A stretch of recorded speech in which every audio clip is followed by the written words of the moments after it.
Fala aí pessoal, beleza? Mais um vídeo para você no canal. Lembrando que nesta sexta-feira, às 2 da tarde, vai ter live sobre o início da Premier League, com análise dos 20 times que vão disputar a Premier League, com destaque, claro, para o Chelsea, City, Liverpool, Tottenham, Arsenal, Manchester United, né? E esse mercado maravilhoso de alguns clubes, dentre eles o Chelsea, né? Então faço o convite para você, 2 horas da tarde dessa sexta-feira aqui no canal. Bom, vamos direto ao ponto, aqui não tem enrolação, tá? Fiz o convite para a live, o convite está feito, espero vocês lá.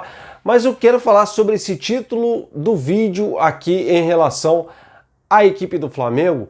E não tem achismo aqui, tá? Aqui a gente trabalha com estatística, com números, para passar para você. Então quando eu falo aqui que o técnico Domenech escolhe seus jogadores favoritos e monta uma espinha dorsal do Flamengo, claro, existe o rodízio, aprovamos o rodízio, apoiamos o rodízio, ainda mais pela fartura que o elenco do Flamengo tem. Mas fica claro aqui em números que o técnico Domenech tem seus jogadores que são mais fundamentais, isso é normal. Num grupo de profissionais existem aqueles que se destacam mais. E claramente nesse time do Flamengo tem aqueles que se destacam, aqueles jogadores que o Jorge Jesus fala, pô, eu conto mais com esse aqui do que com o outro, tá? Vamos começar então, eu coloquei aqui 5 jogadores, tá? O Gabigol nem preciso falar muito, 5 gols marcados nos últimos 5 jogos, artilheiro do time na temporada, um faro de gol incrível, tá voltando à melhor forma dele, até por isso tá perdendo menos gols. Esse aí é um caso à parte, tá? Mas eu vou começar pela defesa, então já tá lá. Gabigol, artilheiro do time, não tem muito o que falar sobre a importância do Gabigol nesse time do Flamengo, independentemente do técnico, né? Vamos começar com o zagueiro, Rodrigo Caio, o único jogador a disputar os 9 jogos do Flamengo até aqui, começando os 9 jogos com 86 minutos de média em participação, tá? Tem aí números do Rodrigo Caio, 2 números em particular me chamam mais a atenção. Duelos ganhos no alto, 2,9 por partida, 72% dos duelos nos quais ele se envolve pelo alto, tá? De cabeça. E faltas, 0,9 por jogo, ou seja, menos de uma falta por partida para um zagueiro. Para você entender a importância desses números do Rodrigo Caio nos duelos ganhos por cima, eu fui buscar ali por curiosidade os números de um zagueiro que eu considero fora do normal, fora do comum, que é o Thiago Silva, que aliás vai jogar no Chelsea, né? Fez um contrato de 1 ano com o Chelsea. O Thiago Silva tem 2,2 duelos ganhos por jogo, ou seja, o Rodrigo Caio tem mais, tá? Só que o Rodrigo Caio ganha 72% desses duelos, o Thiago Silva 77%, é quase parecido.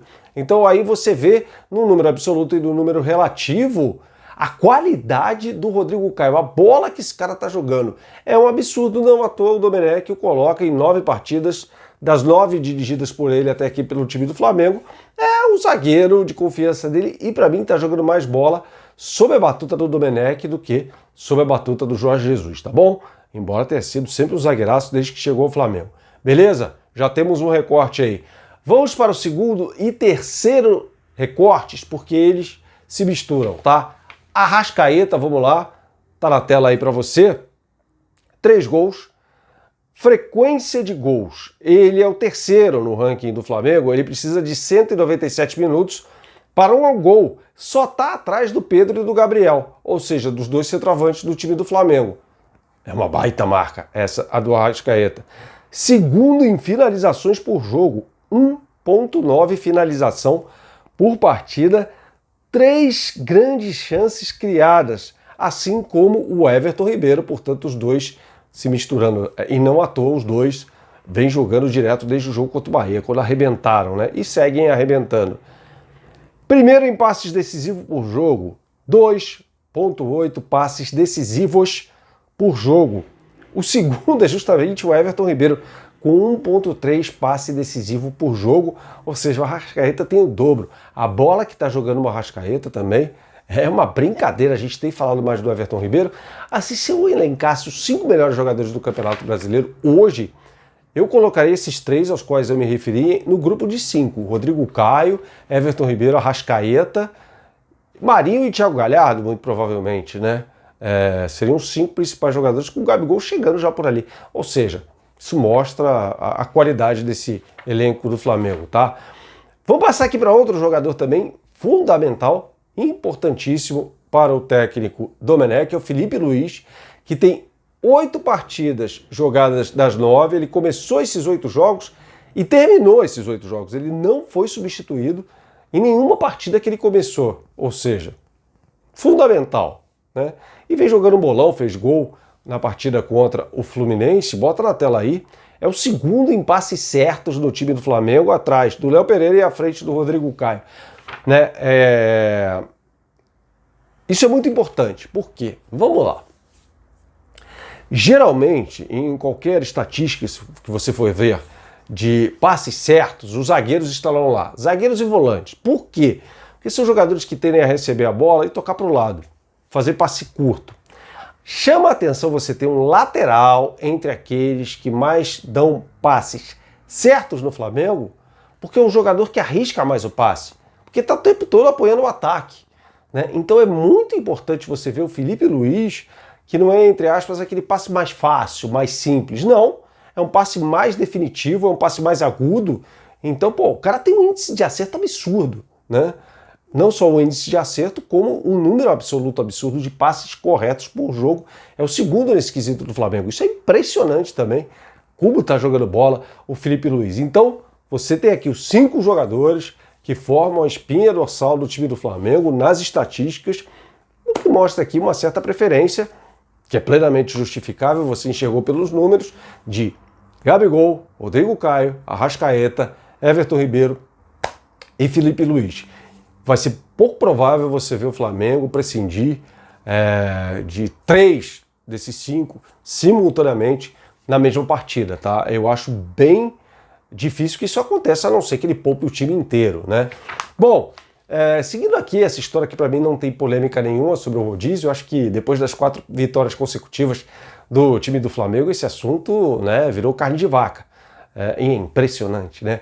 Como existe a preguiça das pessoas, a gente falou sobre isso, né, na análise, né, de ir um pouco mais a fundo, trazendo informação, a informação correta e passando conhecimento para vocês aqui.